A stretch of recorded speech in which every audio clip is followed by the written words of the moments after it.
Awal mulanya azan itu kan ketika Rasulullah dan para sahabatnya hijrah ke Madinah. Ketika di Mekah, kan di Mekah 13 tahun kan Pak ya dakwah Nabi. Ada azan nggak? Belum ada azan. Jadi ada azan pertama kali itu memang tujuannya untuk ngumpulin orang sholat, untuk memberitahu bahwa waktu sholat sudah tiba. Cuma di awal mulanya itu Rasulullah dan para sahabatnya ya tidak tahu lafadz, lafadz khusus, nggak tahu gitu. Maka musyawarah mereka. Gimana cara ngumpulin orang untuk sholat 5 waktu? Gitu. Ya, musyawarahlah para sahabat dan Rasulullah. Ya, karena ketika di Madinah itu kan sudah mulai banyak kan kaum muslimin kan. Ketika di Mekah kan masih sedikit kan. Di awal-awal disyariatkan sholat kan masih sedikit. Kan disyariatkan sholat ketika peristiwa Isra Mi'raj kan.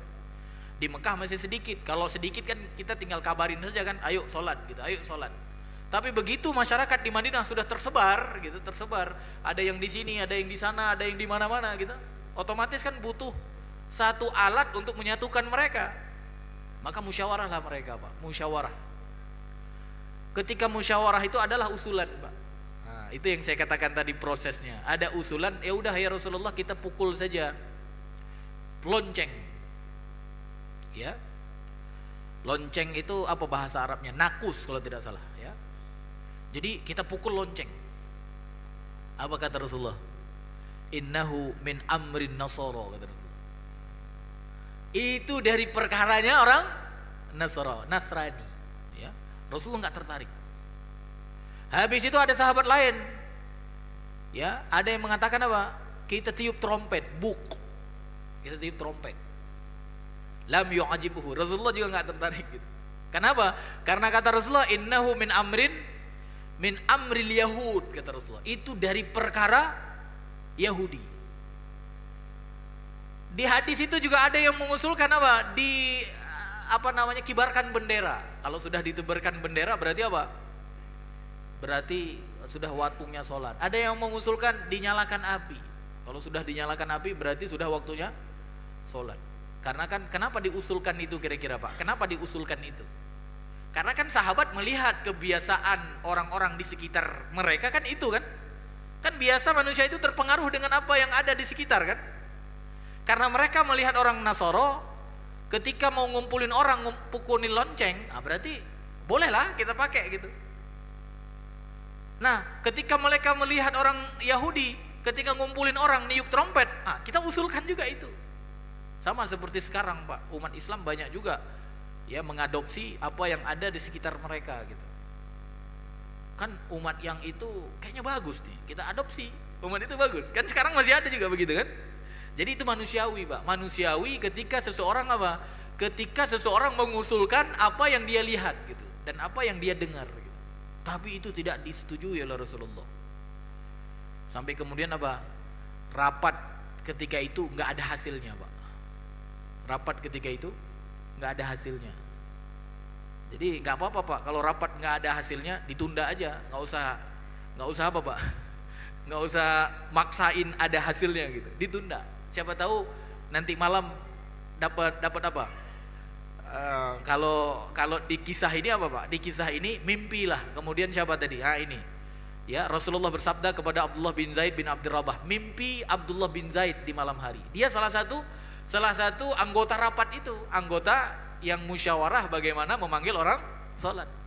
Nah, dia terbawa sampai mimpi di malam hari, Pak. Di malam hari dia mimpi didatangi ya seorang penjual lonceng gitu ya. Dan kemudian di dalam mimpinya dia meminta lonceng itu ya, dan kemudian ketika ditanya oleh penjual lonceng itu, untuk apa kamu lonceng ini, dan dia katakan, ini cerita mimpi ya. Ya, aku akan mengumpulkan orang sholat dengan lonceng ini. Habis itu, maukah ku ajarkan, kata orang yang ada di dalam mimpinya itu, maukah ku ajarkan yang lebih baik dari ini? Oh iya, ya. Di dalam mimpi, tapi ini cerita mimpi Pak ya. Dan kemudian apa? Diajarkanlah lafadz azan di dalam mimpinya itu. Begini caranya. Allahu Akbar, Allahu Akbar, Allahu Akbar, Allahu Akbar. Asyhadu an la ilaha illallah. Asyhadu an la ilaha illallah, dan seterusnya sampai la ilaha illallah. Dan kemudian bangunlah dia, besok paginya ketemu Rasulullah. Nah, itu enaknya kalau mimpi zaman dulu, Pak. Ya, enaknya mimpi zaman dulu. Kalau Bapak mimpi sekarang ada syariat baru, mau ketemu siapa, Pak? Gitu. Ya, kan ada juga kan syariat sekarang gara-gara mimpi katanya gitu ya. Nah, dia cerita kepada Rasulullah, "Ya Rasulullah, aku semalam diajarkan lafaz-lafaz azan itu." Ya. Maka kemudian apa? Kata Rasulullah, "Innaha la ru'ya haqqun insyaallah." Kata Rasulullah. Itu adalah mimpi yang benar, kata Rasulullah. Kalau Allah menghendaki. Berarti apa? Mimpinya Abdullah bin Zaid bin Rabah ini atau bin Rabbih ini dibenarkan oleh Rasulullah. Kalau sudah dibenarkan oleh Rasulullah, jadi syariat gak, Pak? Jadi syariat gak? Jadi. Maka kemudian Rasulullah mengatakan kepada Abdullah bin Zaid bin Abdul Rabah ini, Rasulullah katakan, "Fakum ma'a Bilal." Berdiri engkau dengan Bilal. "Fa'alqi alaihi ma ra'aita." Ajarkan kepada Bilal apa yang kau impikan itu. "Falyu'adzin bihi fa innahu anda minka sautan." Kata Rasulullah. Dan kemudian si Bilal memanggil orang, membuat pengumuman sudah waktu sholat dengan kalimat-kalimat itu, karena sesungguhnya kata Rasulullah, Bilal itu lebih tinggi dan lebih merdu suaranya. Itulah yang maksud dengan anda sautan minka. Jadi bukan Abdullah bin Zaid bin Abdul Rabbih tadi yang azan, padahal yang mimpi siapa? Abdullah bin Zaid bin Abdul Rabbih.